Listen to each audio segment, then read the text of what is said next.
Assalamualaikum warahmatullahi wabarakatuh, sahabat YouTube semuanya. Jumpa lagi dengan Matahari dari Barat.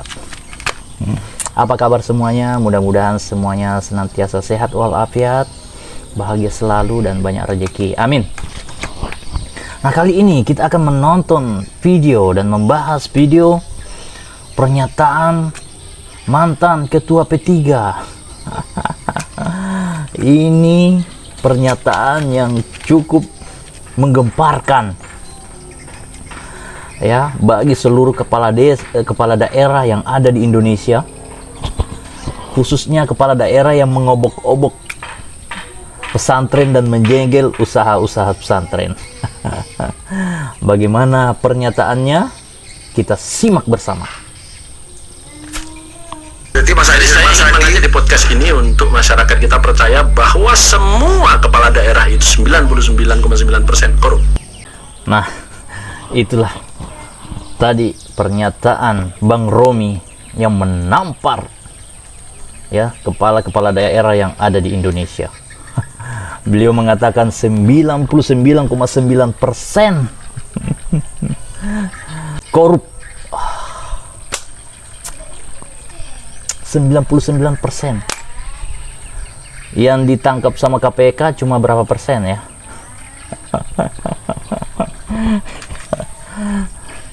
Ya, saya tidak heran dengan pernyataan ini karena saya juga berada di daerah. Dan saya tahu banget pergolakan di daerah itu seperti apa sih kalau lagi musim pemilihan. Ya, bentuk tim sukses, serangan, pajar, segala macam. Ah, itu sudah. Ya.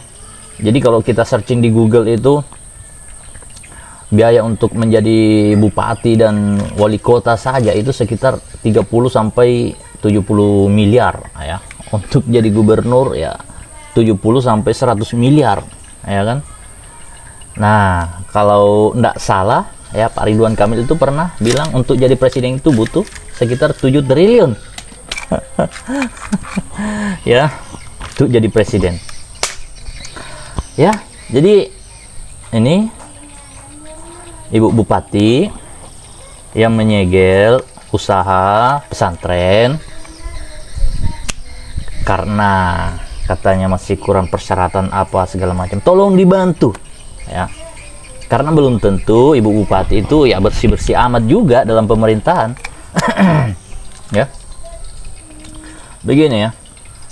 Pak Ridwan Kamil juga ya kan. Belum tentu Anda bersih-bersih amat dalam pemerintahan ya kan, walaupun saya lihat wawancara Anda dengan Mata Najwa ya kan, cuma dapat berapa itu, puluhan juta saja itu penghasilannya selama jadi gubernur ya kan. Tapi maaf, saya tidak percaya ya.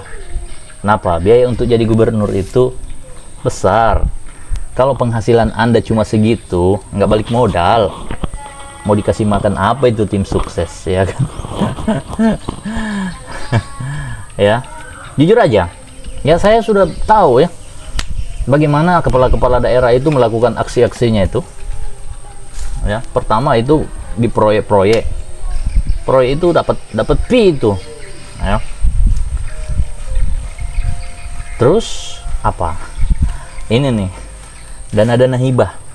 Biasanya daerah-daerah itu menggelontorkan dana hibah untuk tempat-tempat ibadah dan tempat-tempat pendidikan ya.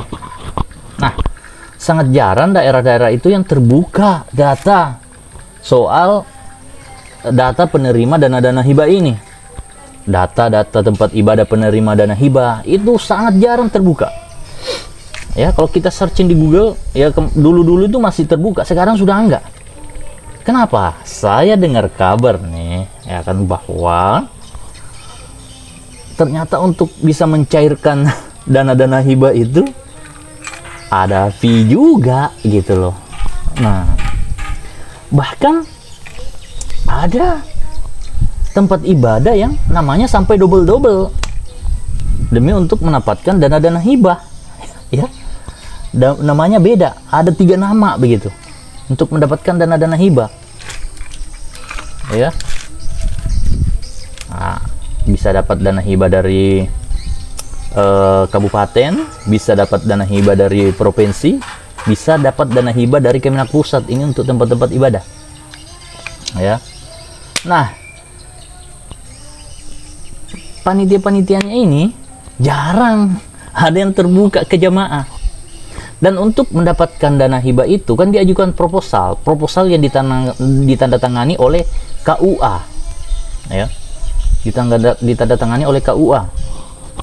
Nah, KUA sendiri itu jarang masuk ke masjid-masjid menyampaikan kepada jamaah bahwa masjid kalian sudah mengajukan proposal pengajuan dana hibah.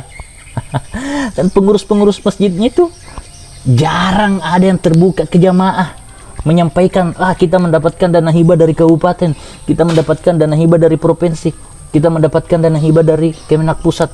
Itu jarang terbuka. Yang diumumkan itu cuma hasil celengan-celengan saja itu setiap hari Jumat atau setiap bulan puasa. Begitu. Makanya sekarang untuk menjadi ketua pengurus masjid itu udah kayak pemilihan bupati. Pakai tim sukses juga, berebut orang. Kenapa?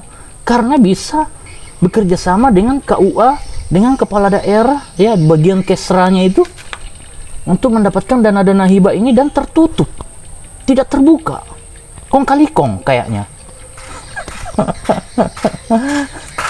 Nah itu, jadi kalau anda percaya, ya, aktivis-aktivis LSM yang ada di seluruh Indonesia, datangin tuh kepala-kepala daerah anda, datangin tuh gubernur-gubernur anda itu, tanyakan data penerima dana-dana hibah setiap tahunnya itu untuk sekolah, ya, dan untuk tempat-tempat ibadah. Minta aja datanya. Kalau dikasih akan susah dikasih, nggak mau terbuka. Dan kalaupun dikasih, coba lihat itu, teliti baik-baik, lihat satu persatu, cek ada nggak tempat ibadah bodong yang menerima dana hibah. Bisa jadi ada nggak sekolah bodong yang dapat dana hibah. Bisa jadi ada. Ya, jadi misal ada nggak yang double namanya? Misalnya ini namanya A, yang A ini namanya B, yang ini namanya C. Padahal tempatnya cuma satu. itu juga dapat dana hibah double. Ada itu. Saya punya bukti yang valid tentang itu. Jadi ini nih, kalau mau ya melihat, menyaksikan, dan mengetahui kebenaran dari apa yang saya sampaikan ini, coba aja datang aja ke Kesra Kabupaten atau Kesra Provinsi, tanyakan, boleh minta data penerima dana hibah untuk tempat ibadah atau pendidikan nggak? Kalau dikasih, anda beruntung, ya. Tapi kalaupun dikasih itu jangan langsung percaya juga. Coba cek ke instansi-instansi terkait, ya, misalnya ke DPR, ya kan, pertanggungjawaban itu kan nanti ke DPR atau instansi-instansi yang lain, bener nggak datanya itu, karena bisa jadi dikasih data bodong. Bisa jadi seperti itu. Jadi semua instrumen yang ada itu ya akan dipergunakan sebaik-baiknya untuk balik modal. Bayangkan aja 30 sampai 50 miliar, cing. Kalaupun tidak punya uang segitu, ya bandar. Ada yang bandarin. Begitu, ya. Jadi kepala-kepala daerah, ya, yang mengobok-obok pesantren, nggak usah sok suci lah, ya kan. Kita semua masyarakat ini sudah tahu lah rahasia pejabat-pejabat itu, ya. Itu aja. Oke, semoga bermanfaat. Matahari dari barat. Assalamualaikum warahmatullahi wabarakatuh.